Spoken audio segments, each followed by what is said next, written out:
जब अदालतें साफ आदेश देती हैं कि आवारा कुत्तों को शेल्टर होम में रखा जाए, तब कुछ लोग बैनर उठाकर सड़कों पर उतर आते हैं, विरोध करते हैं और कई बार गुंडागर्दी पर उतारू हो जाते हैं। एमसीडी की गाड़ियां जब कुत्ता पकड़ने आती हैं तो उन्हीं पर हमला कर दिया जाता है। ये कथित कुत्ता प्रेमी आज समाज और उन मासूम बच्चों के लिए कहीं ज्यादा घातक साबित हो रहे हैं जो रोज इन आवारा कुत्तों का शिकार बन रहे हैं।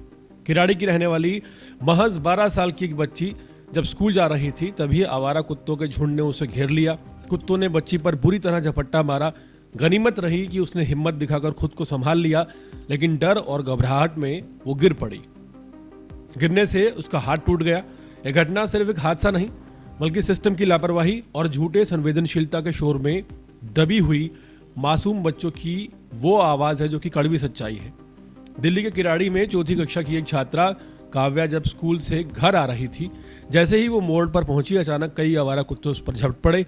बच्ची घबरा गई, चीख भी नहीं निकाल पाई। खुद को बचाने की कोशिश में वो सड़क पर गिर पड़ी। कुत्तों के काटने से ज्यादा दर्दनाक साबित ये हुआ कि उसका गिरने से हाथ टूट गया। खून, दर्द और डर से कांपती बच्ची वहीं सड़क पर पड़ी रही जब तक आसपास के लोग दौड़कर नहीं आए। परिजन जब अस्पताल पहुंचे तो डॉक्टरों ने साफ कहा है कि हाथ में फ्रैक्चर है, लंबा इलाज चलेगा। लेकिन सवाल सिर्फ इलाज का नहीं है, सवाल उस डर का है जो कि उस बच्चे के मन में घर कर चुका है। स्कूल जाना, गली से गुजरना, यहाँ तक कि दरवाजे से बाहर कदम रखना, सब कुछ इस बच्ची के लिए अब डरावना है। सबसे बड़ा कड़वा सच ये है कि इस लापरवाही की कीमत मासूम बच्चे चुका रहे हैं, जिनका कसूर सिर्फ इतना है कि वो स्कूल जाते हैं, गली से गुजरते हैं, खेलना चाहते हैं, जबकि अदालतें साफ निर्देश देती हैं कि आवारा कुत्तों के लिए शेल्टर होम बनाया जाए, वैज्ञानिक और मानवीय तरीके से उनका प्रबंधन किया जाए। तब ये कथाकथित पशु प्रेमी सड़कों पर उतर आते हैं, तख्तियां लहराई जाती हैं, नारे लगाए जाते हैं, मानो बच्चों की टूटी हड्डियां, माँ बाप की टूटी उम्मीदें और मोहल्ले में फैला डर कुछ मायने ही न रखता हो।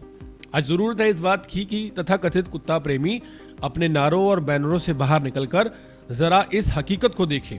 12 साल की काव्या का ये दर्द, उसका टूटा हुआ हाथ, उसके नन्हे शरीर पर पड़े जख्म, ये वो सच है जिसे देखने से ये लोग बचते हैं।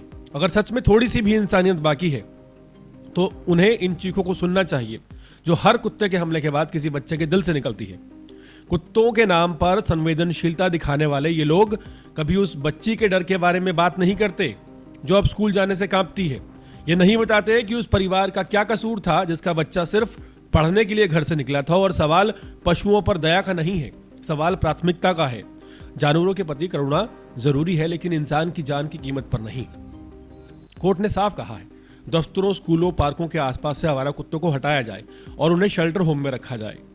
इसका सम्मान होना चाहिए इस आदेश का, न कि इसका विरोध होना चाहिए। जो लोग आदेश के खिलाफ खड़े हैं वो दरअसल उन मासूम बच्चों के खिलाफ खड़े हैं जिनको काटा जा रहा है लगातार, जिनकी हड्डियां टूट रही हैं और जिनका बचपन डर में सिमटा जा रहा है। काव्या का टूटा हाथ सिर्फ एक फ्रैक्चर नहीं, बल्कि ये हमारे समाज की मासूम बच्चों के प्रति टूटी हुई संवेदनशीलता का सबूत है। अगर आज भी हम नहीं जागे, अगर आज भी अदालत के आदेशों को लागू नहीं किया गया, तो कल किसी और बच्चे के नाम पर एक खबर बनेगी। रोहिणी के इस इलाके में पहली घटना ये नहीं है। आवारा कुत्तों का झुंड दिन रात गलियों में घूमता रहता है। बच्चों का खेलना मुश्किल हो गया है, बुजुर्गों का घर से निकलना मुश्किल हो गया है। शिकायतें बार बार एमसी तक पहुंचाई जाती हैं, लेकिन कोई एक्शन नहीं होता। ना पकड़ होती है, ना शेल्टर होम, ना स्थायी समाधान, सिर्फ फाइलों में दर्ज शिकायतें और जमीन पर बढ़ता इन कुत्तों के झुंड का आतंक। जो भी कुत्ता प्रेमी हैं, जो भी कथित पेट लवर्स हैं, उन्हें इन तस्वीरों को बार बार देखना चाहिए और समझना चाहिए कि इंसानियत नाम की भी कोई चीज होती है। इन मासूम बच्चों को जब कुत्ते काट रहे होते हैं तो इनमें से कुछ ही बच्चे भाग्यशाली होते हैं जिनके आसपास कोई मौजूद होता है। अदरवाइज कई बार बहुत बुरी हादसा इन बच्चों के साथ होता है जिसमें कोई जिम्मेदारी नहीं लेता है।